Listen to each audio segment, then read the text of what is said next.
மகன் அறநிலையத்துறை அமைச்சர். ஆனாலும் சமையல் வேலை செய்யும் தாய், பூசாரி பணியில் தந்தை. ரமேஷின் பின்னணி என்ன? முதல்வர் விஜயின் அமைச்சரவையில் 31 வயது நிரம்பிய பிராமணர் சமுதாயத்தைச் சேர்ந்த ரமேஷ் என்பவர் இந்து சமய அறநிலையத்துறை அமைச்சராக செயல்பட்டு வருகிறார். இந்த நிலையில் தான் அவர் அமைச்சரானாலும் கூட அவரது தந்தை மாதம் 5000 ரூபாய் சம்பளத்தில் சென்னை கோவிலில் அர்ச்சகராக பணியாற்றி வருவதும், அவரது தாய் சமையல் வேலைக்காக தினமும் மறைமலை நகரிலிருந்து மயிலாப்பூருக்கு 90 கிலோமீட்டர் தொலைவு பயணித்து வரும் தகவல்கள் வெளியாகியுள்ளது. முதல்வர் விஜய் தலைமையிலான அமைச்சரவையில் இந்து சமய அறநிலையத்துறை அமைச்சராக இருப்பவர் ரமேஷ். திருச்சி மாவட்டம் ஸ்ரீரங்கம் சட்டசபை தொகுதியில் போட்டியிட்டு வெற்றி பெற்றார். ரமேஷ் பிராமணர் சமுதாயத்தைச் சேர்ந்தவர். இன்ஜினியரிங் படிப்பை முடித்த இவர் விஜயின் தீவிர ரசிகராக இருந்தார். இளம் வயதிலேயே விஜயின் மக்கள் இயக்கத்தில் பயணிக்க தொடங்கினார். இந்த நிலையில்தான் நடந்து முடிந்த சட்டசபை தேர்தலில் ஸ்ரீரங்கம் தொகுதியில் போட்டியிட்டு வென்ற அவருக்கு விஜய் இந்து சமய அறநிலையத்துறை அமைச்சர் பதவியை வழங்கியுள்ளார். கடந்த 4ஆம் தேதி ஸ்ரீரங்கம் தொகுதியில் வென்ற ரமேஷ் கடந்த 21ஆம் தேதி அமைச்சரானார். ஆனாலும் கூட அவரது தாய், தந்தை ஆகியோர் தங்கள் செய்யும் பணியை தொடர்ந்து மேற்கொண்டு வருகின்றனர். மகன் அமைச்சராகிவிட்டார் என தங்களின் பணியை விட்டுவிடவில்லை.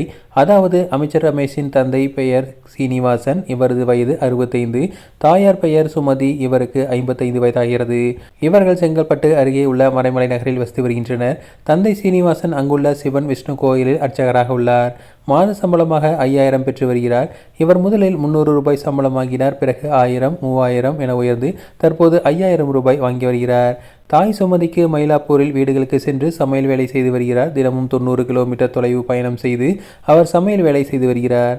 மகன் ரமேஷ் அமைச்சரானாலும் கூட அவரது பெற்றோர் தொடர்ந்து தங்களின் பணியை மேற்கொண்டு வருகின்றனர். இது பற்றி ரமேஷின் தந்தை சீனிவாசன் பேசும்போது, என் மகன் விஜயின் தீவிர ரசிகன் என்பது எனக்கு ஆரம்பத்திலிருந்தே தெரியும். மிக இளம் வயதிலேயே விஜய் மக்கள் இயக்கத்தில் சேர்ந்தார். ஆனந்திடம் நல்ல பெயர் பெற்றார். ஆனந்தின் விருப்பமான நபர்களில் ஒருவராக எனது மகன் உள்ளது எனக்கு தெரியும் என தெரிவித்துள்ளார். நான் மாதம் 5000 ரூபாய் சம்பளம் வாங்கி வருகிறேன். என் மனைவி குடும்ப தேவைகளை பூர்த்தி செய்ய தினமும் மயிலாப்பூருக்கு சமையல் வேலைக்கு செல்கிறார். நாங்கள் வருமானத்தில் ரமேஷை பிஇ பட்டப்படிப்பை முடிக்க மட்டுமே முடிந்தது. மற்ற 2 மகன்கள் டிப்ளமோ வரை மட்டுமே படித்தனர். எனது குடும்பம் குறைந்த வசதிகளுடன் எளிமையான வாழ்க்கை வாழ்ந்து வருகிறது. குறைந்த சம்பளத்தில் குடும்பம் நடத்துவது கஷ்டமாக இருந்தது. அதனை கடந்துதான் வாழ்க்கை நடத்தி வருகிறோம். எங்கள் குடும்பத்தில் ஒருவர் ஒரு நாள் அமைச்சராக பதவியேற்பார் என்று நாங்கள் ஒருபோதும் நினைத்ததில்லை. முதலமைச்சர் விஜயின் ஆசீர்வாதத்தால் தான் என் மகன் அமைச்சராக இருக்கிறான் என பூரித்தபடி கூறினார்.